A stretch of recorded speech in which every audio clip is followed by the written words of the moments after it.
AudioJungle.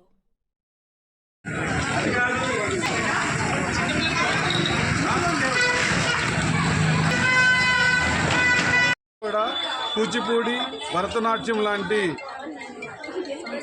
సాంస్కృతిక కార్యక్రమాలను కూడా కండక్ట్ చేస్తూ సృజనాత్మకతను జోడించడానికి పిల్లల్లో ఉన్నటువంటి ఇన్నోవేటివ్ థాట్స్ని బయటకు తీసుకురావడానికి క్విజ్ ప్రోగ్రామ్స్ అలానే కొన్ని ఇన్నోవేటివ్ గేమ్స్ను కూడా కండక్ట్ చేయడం జరిగింది. వీటితో పాటు చెస్, బ్యాడ్మింటన్, పెయింటింగ్ సంబంధించిన పోటీలను నిర్వహించి విజేతలకి బహుమతి ప్రదానం చేయడం జరిగింది. ప్రతిరోజు 1000 నుంచి 2000 మంది తీర్థప్రసాదాలు స్వీకరించడం జరిగింది. ప్రతిరోజు ఈ యొక్క తీర్థప్రసాదాల్లో మా కాలనీలో ప్రతిరోజు సాయంత్రం పూట ఎవరూ కూడా మహిళలు ఇంటిలో వంట చేసుకోకుండా పూర్తిగా ఈ గణేష్ మండపం దగ్గర పూజా కార్యక్రమాల్లో భక్తి శ్రద్ధలతో పాల్గొని కల్చరల్ యాక్టివిటీస్లో ఎంజాయ్ చేసి ఇక్కడ ప్రసాదాలని కడుపు నిండా తీసుకొని ఇంటికి కూడా ఎవరైనా వర్క్ ఫ్రమ్ హోమ్ కనుక కానీ పెద్దలు కానీ ఉంటే ఇంటికి కూడా తీసుకునే విధంగా ఇక్కడ ఏర్పాట్లు చేయడం అయింది.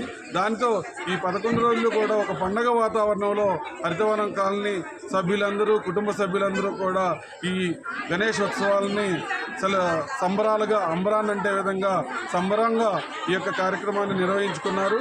రాబోయే అమ్మవారిది కూడా ఇదే విధంగా బతుకమ్మ మరియు దసరా ఉత్సవాలను కూడా ఇదే పద్ధతిలో కొనసాగిస్తామని చెప్పేసి తెలియజేస్తూ కాలనీ ప్రజలందరికీ ఈ విధమైనటువంటి తోడ్పాటు ఇచ్చిన ప్రతి ఒక్కరికి కూడా పేరు పేరున ధన్యవాదాలు తెలియజేస్తాయి.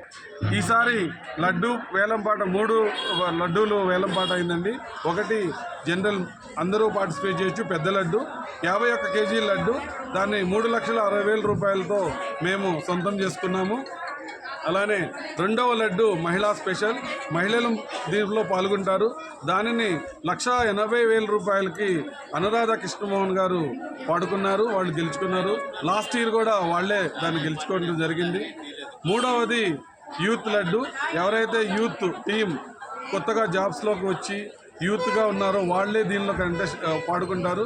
ఈసారి దాని నుంచి రుచి కొండమనాయుడు గారు వాళ్ళ పాప రుచి పాడుకుంది. 1,35,000కి దాన్ని పాడుకున్నారు. నాతో పాటు ఈ యొక్క ఆక్షన్స్లో పాల్గొన్న ప్రతి ఒక్కళ్ళకి, గెలుచుకున్న ప్రతి ఒక్కళ్ళకి కూడా శుభాకాంక్షలు, అభినందనలు తెలియజేస్తున్నాం. ఈ ఒక్కటే లడ్డూలే కాదు, అనేక వెండి వస్తువులు, అలంకరణకు ఉపయోగించినటువంటి, పూజల్లో ఉపయోగించుకున్నటువంటి వెండి నాణ్యాలు, అలానే కలశము, వెండి మొలతాడు లాంటి, బంగారు బొట్టు లాంటివి కూడా అనేక మంది ఔత్సాహికులు పాల్గొని దీనిలో సొంతం చేసుకున్నారు. వాళ్ళందరికీ ఈ గణేశుడి కృపాకాంక్షలు, అభినందనలు తెలియజేస్తారు. మట్టి విగ్రహంతోనే పూజిస్తాము, సాంప్రదాయాన్ని అందరికీ నమస్కారం అండి. ప్రతి సంవత్సరం లాగానే 2011 సంవత్సరం మొదలుపెట్టిన మా మట్టి గణేశుడి ప్రయాణం అంచెలంచెలుగా ఎదుగుతూ ఈరోజు భారీ మహాకాయ గణేశుడిగా ఈరోజు మన దగ్గర వెలసి ఉందండి. ఈ ఏదైతే సాంప్రదాయాన్ని మా కాలనీలో మొదలుపెట్టిన దగ్గర నుంచి మట్టి గణపతిని ప్రతిష్ఠించుకుంటూ అందరికీ ఆదర్శవంతంగా నిలిచాము. హరితవనం కాలనీ అంటే పచ్చదనం, పరిశుభ్రతకే కాదు, ఇలాగే పర్యావరణాన్ని కాపాడే విధంగా కూడా మనం నలుగురికి ఆదర్శవంతంగా ఉండాలని తెలియజేసుకోవడానికే భారమైనా ఏదైనా కానీ మట్టి గణపతినే మనము ఎప్పుడూ ఎంకరేజ్ చేస్తూ ఉన్నాము. అలాగే నలుగురికి ఆచరించి చూపించి మనం వేరే వాళ్ళని అడిగే విధంగా ఉండాలండి. అదే భాగంగా మేము ప్రతి సంవత్సరం ఫాలో అవుతున్నాము. ఇక పండగ వాతావరణం అంటే ముందు ఎక్కడి నుంచి అయినా మా కాలనీకి వచ్చి చూడండి, మీకే తెలుస్తుంది.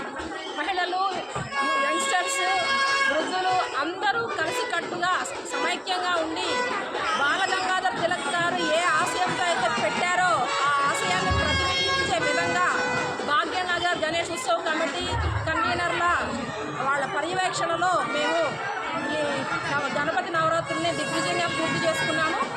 మన తెలంగాణ బీజేపీ రాష్ట్ర అధ్యక్షులైన రామచంద్రరావు గారిని కూడా ఆహ్వానించుకొని, అలాగే మన గౌరవ పార్లమెంట్ సభ్యులు ఈటల రాజేంద్ర గారు కూడా మన గరికపాటి గారి ప్రవచనానికి విచ్చేసి కాలనీ వాసులు అందరినీ ఉద్దేశించి మాట్లాడడం జరిగింది.